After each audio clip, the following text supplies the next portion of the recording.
ধন্যবাদ। গতকাল রাত অনুমান 21টা 30 ঘটিকার সময় নড়িয়া থানাধীন আসুরা গ্রামে একটি ধর্ষণের ঘটনা ঘটেছে এমন একটি সংবাদ 999-এ পেয়ে আমরা ঘটনাস্থলে দ্রুত আমাদের নড়িয়া উপজেলার সদর সার্কেল স্যার এবং আমি নিজে এবং ভোজেশ্বর আইসি সহ সঙ্গীয় ফোর্স সহ আমরা ঘটনাস্থলে উপস্থিত হয়ে ঘটনাস্থলের ভিকটিম এবং যে ভিকটিমের স্বামী তাদেরকে হেফাজতে নিই এবং জিজ্ঞাসাবাদ করে ঘটনার প্রাথমিক সত্যতা পেয়ে আমরা অভিযান পরিচালনা করি। ঘটনাস্থলটি হচ্ছে নড়িয়ার আসুরার জৈনৈক আজিজ ডালির একটি বাগানের ভেতর, তো একদম সদরের আটিপাড়ার সাথে লাগানো। তো ভিকটিম এবং ভিকটিমের স্বামী তাদের বসত বাড়ি হচ্ছে আটিপাড়া।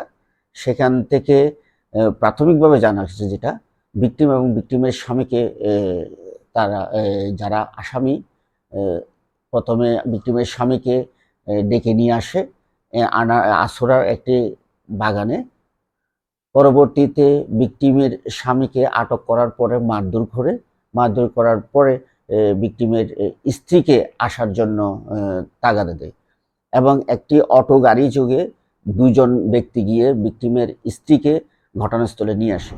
এরপর ঘটনাস্থলে ভিকটিমকে মারধর করে ভিকটিমের স্বামীকেও মারধর করে। এক পর্যায়ে ভিকটিমকে যারা ঘটনাস্থলে যারা ছিল অভিযুক্তরা, তাদের মধ্যে দুজন ধর্ষণ করেছে মর্মে ভিকটিম আমাদের কাছে জানায়। তাদেরকে আমরা শনাক্ত করি এবং অভিযান পরিচালনা করে আমরা যে মূল ধর্ষক যে দুজনকে আমরা অ্যারেস্ট করি এবং সঙ্গীয় আরও 4-5 জন আছে, তাদের মধ্যে একজনকে আমরা আটক করি। সর্বমোট আমরা 3 জনকে আটক করি এবং তাদেরকে আটক করে আমরা আমাদের হেফাজতে নিয়ে জিজ্ঞাসাবাদে ঘটনার প্রাথমিক সত্যতা পাওয়া যায়। এর মধ্যেই আমাদের যে ভিকটিম আছে, ভিকটিমকে আমরা সদর হাসপাতালে ভিকটিম সাপোর্ট সেন্টার সদর হাসপাতালে চিকিৎসাধীন রাখা হয়েছে। সেখানে আপনার ধর্ষণ সংক্রান্ত যাবতীয় পরীক্ষা দিয়ে শেষে তাদেরকে থানায় এনে এজাহার নেওয়া হবে। হ্যাঁ, এটা মামলা প্রক্রিয়াধীন আছে।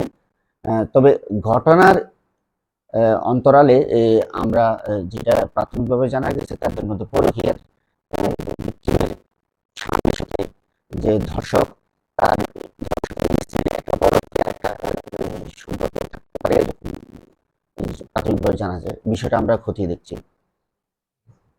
তারা ওই যে ধর্ষক এবং যাদের আটক করছেন তারা মাদকের সাথে জড়িত কিনা এরকম একটা তথ্য আছে কিনা? জি জি মাদক জি জি ভিকটিমের স্বামী রাজীব, সে তার বাড়ি এখানে না, ঢাকা বলে সে জানায়। সে 1-1.5 মাস আগে আটিপাড়া অবস্থান করে তার স্ত্রী সহ, এবং যে রাজীব সে এলাকার যে আছে আসামিরা যারা অ্যারেস্ট হয়েছে তাদের সাথে মাদকের সাথে জড়িত বলে